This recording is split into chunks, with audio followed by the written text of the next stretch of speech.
naunlakan niyo ang aking paanyaya. Wala ka naman. Ang ganda pala ng bahay niyo. Salamat. Sige, tuloy kayo sa aming tahanan. Wala ka naman. Ganda talaga.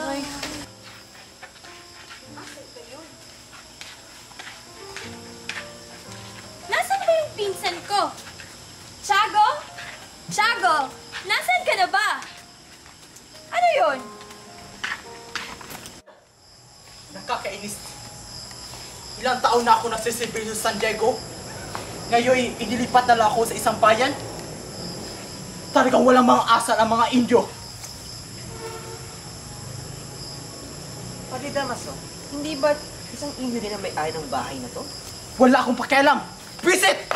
Napakatamad talaga ng mga Indio. Makasalanan. Hindi marunong mangumpisal. Talagang walang pagbabago sa bayan na ito. Ngunit, maaaring yung masaktan ng kapitan.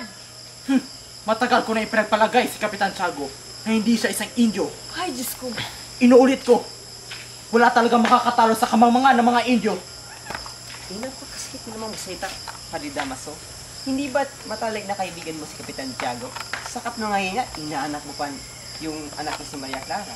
At hindi ba't kaibigan mo rin yung yumaong si Don Raf?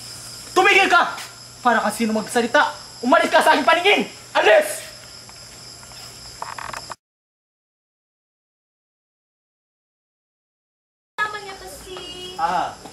Bishop Tomoe Ibarra yung magsalin po. Nagagalak ako makilala kayong lahat. At tayo na.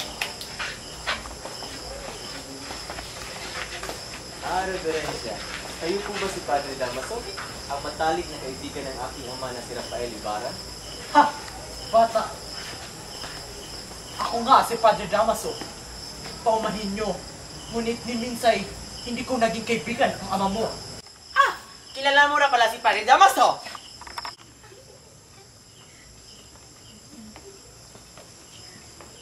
Don Crisostomo, halika, mag-usap muna tayo. Ilang taon ka nang nag-aaral sa Europa? Isang taon po, Teniente. 7 taon? Naku, baka nakalimutan mo na ang bayan ito. Bay, hindi po. Baka nga ako nakalimutan ng bayan ko. Sabihin mo nga sa akin, bata, bakit ka pumarito?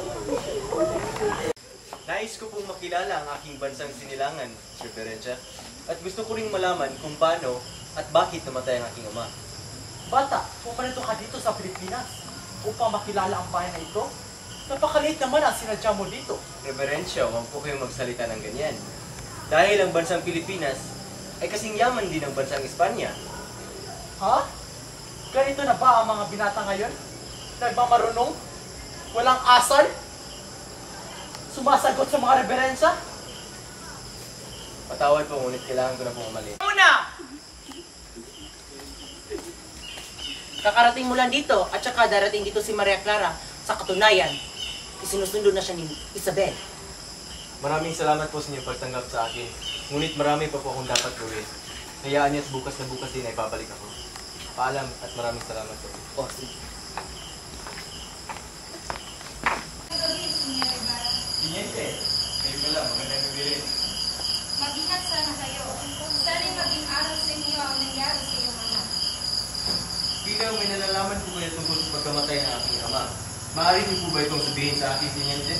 Wala ba kayong nalalaman? Sa pagkakaalam ko'y namatay ang iyong ama sa loob ng bilangguan. Bilangguan? Ang aking ama? Hindi po ba nagkakamali kayo, Teniente? Hindi ako maaaring magkamali.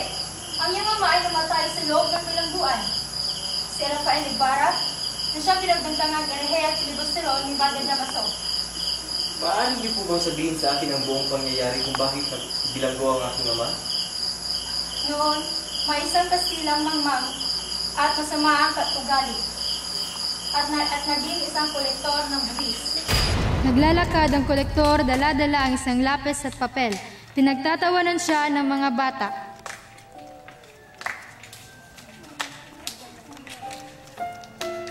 Pameli! Bobo! Di ba? Hindi siya marunong magsulat na saan natin sa dala niya. Pumigil kayo! Baka ayaw ako sa inyo! Anong sabi niyo? Ikaw! Anong sabi mo? Napipirala mo! Tumigil ka! Hindi ko kayang saktan mo yung mga bata. kayo. Kasamaang palad, ilang minuto lamang ay namatay ang kolektor. Dahil dito'y dinakip at ikinulong ang iyong ama. Itinapil siya ng lahat at pinagbintangan siya ng kung ano-ano. Dahil sa kabiguang makalaya, nasira ang kanyang kalusugan at namatay sa loob ng bilangguan. Kaya pala hindi sinabi ni Kapitan Tiago ang dahilan.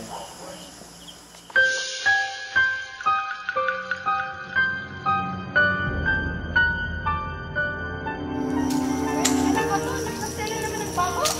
Oo nga, tignan mo, may mga buhok pa. At ang mga buto, may bahid pa ng dugo. Sino ba to? Sabi nila, isang